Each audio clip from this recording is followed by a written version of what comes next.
Hello everyone.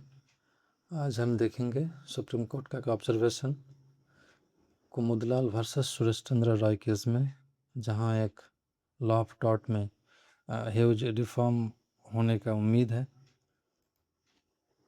Case का background है supreme court of India on section 306 of the Indian succession act.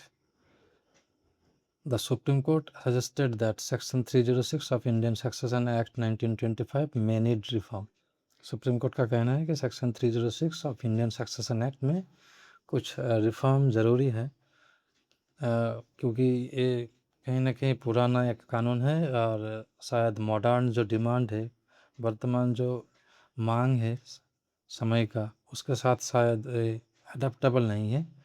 तो इस वजह से सुप्रीम कोर्ट का कहना है कि the section 306 of Indian Succession Act may need reform. The court asked the Law Commission of India to re-examine whether tortious claims should continue even after the death of the wrongdoer. क्या किसी व्यक्ति का जो कि wrongdoer है, tortious liability है, ना तो सिविल ना तो क्रिमिनल, तो tortious liability के केस में क्या कोई व्यक्ति अगर मर जाए तो उसके बाद क्या उसका जो सक्सेसर रहेगा, क्या उसके बाद भी केस चलता रहेगा और सक्सेसर उसमें आएगा, क्या उसको सक्सेसर कॉम्पेंसेट करेगा या नहीं। तो यही एक बहुत बड़ा इशू है। वर्तमान में अगर हम देखें तो इसका आंसर नो निकलेगा, क्योंकि सेक्शन 306 वही कह रहा है, इसीलिए सुप्रीम कोर्ट का कहना है कि इसमें रिफॉर्म चाहिए। तो the issue arose in a medical negligence case where the doctor died during the proceedings before the NCDRC। तो एक कंज्यूमर केस था मेडिकल नेग्लिजेंस का। तो NCDRC के सामने केस चलते चलते ही जो अक्यूज्ड पर्सन था, वो ओपोनेंट पर्सन था, वो मर चुका था। तो इसलिए क्या उसका क्लेम अभी भी ज़िंदा रहेगा या नहीं, चलेगा या नहीं, तो यही सवाल था सुप्रीम कोर्ट के सामने। What does section 306 mean? Present legal position क्या है सेक्शन 306 का? Section 306 follows the old common law principal. एक जो लैटिन फ्रेज है एक्सो पर्सनलिस मॉरिटर कम पर्सोना, इसका मतलब होता है कि a personal action dies with the person.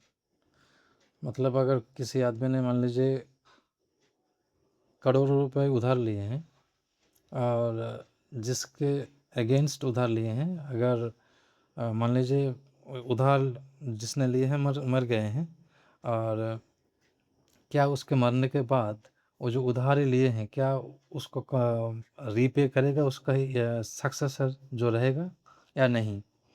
तो इस वजह से जैसा कि इस केस में है कि मेडिकल नेग्लिजेंस का केस में जिस व्यक्ति मर चुके हैं, क्या उसका सक्सेसर उस मेडिकल नेग्लिजेंस के केस में कंपेंसेट करेगा अपोजिट पार्टी को या नहीं। तो यही सवाल था। तो a personal action dies with the person, यही है प्रेजेंट सिनारियो। इसमें ही रिफॉर्म चाहते हैं supreme court. Therefore in many personal injury और tort cases if the wrong doer dies the legal action में ऑल्सो एंड। यही है वर्तमान परिस्थिति कि अगर किसी इंसान के अगेंस्ट टॉर्टियस लाइबिलिटी का केस है, अगर मर जाते हैं तो फिर उसका लाइबिलिटी भी ख़त्म हो जाता है।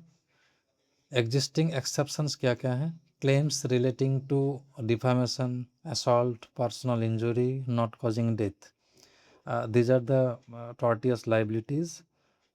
तो generally don't survive against legal heirs. तो ये जो डिफेमेशन, असॉल्ट एक्सेट्रा है, टॉर्टियस लाइबिलिटी जितने सारे हैं, इंसान के मरने के साथ साथ ये भी मर जाते हैं, जैसे कि क्रिमिनल केस में लगभग मरते हैं। तो सुप्रीम कोर्ट्स ऑब्जर्वेशंस क्या है? बेंच था justice JK Maheshwari and justice Atul S Chandurkar.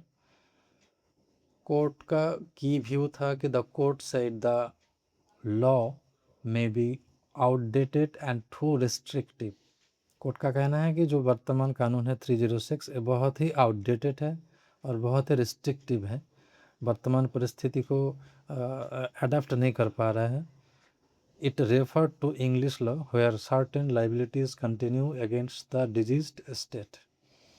Court ने ये भी इंग्लैंड का भी इंग्लिश लॉ का भी रेफरेंस देते हुए कहा कि इंग्लैंड में भी या फिर इंग्लिश लॉ में भी कुछ ऐसा क्लेम है या फिर लाइबिलिटीज़ है जो कि इंसान के या फिर डिजीज़ जो मर गए हैं तो उसके अगेंस्ट मर जाने के बाद भी क्लेम कंटिन्यू रहता है।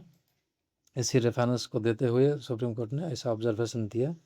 The court observe that pecuniary claims affecting the state should survive. जितने सारे पैसा रिलेटेड मामला है ऐसे pecuniary claims affecting the state should survive, है ना। तो legal heirs can be liable to the extent of property inherited from the deceased. अब जो लीगल हेयर्स रहेंगे वो कितना दूर तक अपना कंपेंसेट करेंगे इस मामले को। तो कोर्ट ने कहा है legal heirs can be liable to the extent of property inherited from the deceased. तो डिजीज्ड के पास से जितने सारे सक्सेसर्स जितना प्रॉपर्टी मतलब इनहेरिट किए हैं या फिर लिए हैं उसी प्रॉपर्टी तक ये मामला चलेगा या फिर कॉम्पेंसेट करेगा उसी से, अपना प्राइवेट प्रॉपर्टी से कॉम्पेंसेट नहीं करेगा। कोर्ट का यही कहना है। Important observations: the court felt it is illogical that victims loss remedies merely because the wrongdoer dies before final adjudication। Court का कहना है कि ये सब बहुत ही इलॉजिकल है कि रॉन्गडूअर मर गए हैं इस वजह से जो क्लेमेंट है वो विक्टिम्स है वो केस हार जाएगा सिर्फ इसी कारण से क्योंकि रॉन्गडूअर मर गए हैं। तो कोर्ट का कहना है कि दिस इज़ वेरी इलॉजिकल। तो decision in the medical negligence case, इस जो इतना जो ऑब्जर्वेशन दिए गए हैं मेडिकल नेग्लिजेंस का केस है जो हमने देखा। तो इस केस में क्या हुआ था, the deceased doctor's legal heirs argued, negligence was personal. तो डिजीज्ड का जो लीगल हेयर्स था उनका कहना है कि नेग्लिजेंस वाज पर्सनल, क्योंकि उनका काम था, उनका नेग्लिजेंस था, वो मर गए हैं तो हम क्या करें। उनका हेयर्स का कहना है therefore liability should and after his death. तो सक्सेसर का कहना है कि क्योंकि उनका ही मेडिकल नेग्लिजेंस का एक्ट था, उनका ही रॉन्गफुल एक्ट था, वो मर चुके हैं तो हम क्या करें, यही कहना है उनका हेयर्स का। Supreme court held claims involving pecuniary loss to the estate can continue. Supreme court का कहना है कि पेकुनियरी लॉस जो है विक्टिम्स का, इस ऐसे क्लेम्स को सर्वाइव होना चाहिए या फिर कंटिन्यू करना चाहिए। द लीगल हेयर्स में remain liable regarding inherited asset. मतलब कोर्ट का कहना है कि इनहेरिटेड एसेट तक लीगल हेयर्स को लायबल किया जा सकता है। जितना प्रॉपर्टी आप डिजीज्ड पर्सन से लिए हैं, रॉन्ग डूअर से लिए हैं, उतना प्रॉपर्टी तक आप इस केस को कंपेंसेट करेंगे या फिर कंटिन्यू करेंगे। The court upheld the NCDRC's findings against the doctor's estate। तो NCDRC का जो राय था, जो डिसीजन था, उसको अपहोल्ड किया। व्हाई दिस जजमेंट मैटर्स, क्यों ये जजमेंट ज़रूरी है। Could lead to major reform in Indian tort law. इस जजमेंट के दौरान हम उम्मीद कर सकते हैं कि टॉर्ट लॉ में एक बहुत बड़ा परिवर्तन आ सकता है। स्ट्रेंथन्स विक्टिम्स राइट्स इन medical negligence, consumer disputes, compensation claims, tortious liability cases.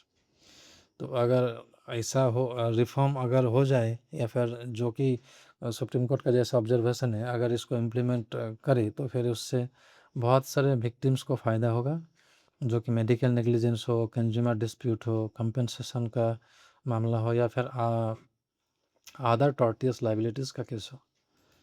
तो पॉसिबल फ्यूचर रिफॉर्म्स क्या क्या हो सकता है, हम अगर देखें तो द लॉ कमीशन में be recommended to expand survival of tort claims. Tort claims जितने सारे हैं उसको सर्वाइव करने का जो प्रोसीड्योर उनके लिए रिकमेंडेशन देने के लिए लॉ कमीशन को बोला जा सकता है। Aligning Indian law with modern justice principle, modern justice principle के साथ इसको अलाइन करने का भी कहा जा सकता है। Ensuring estates remain accountable for wrongful acts.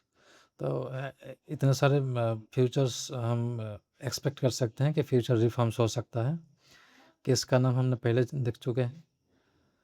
तो थैंक्स फॉर वॉचिंग, मिलते हैं नेक्स्ट वीडियो में।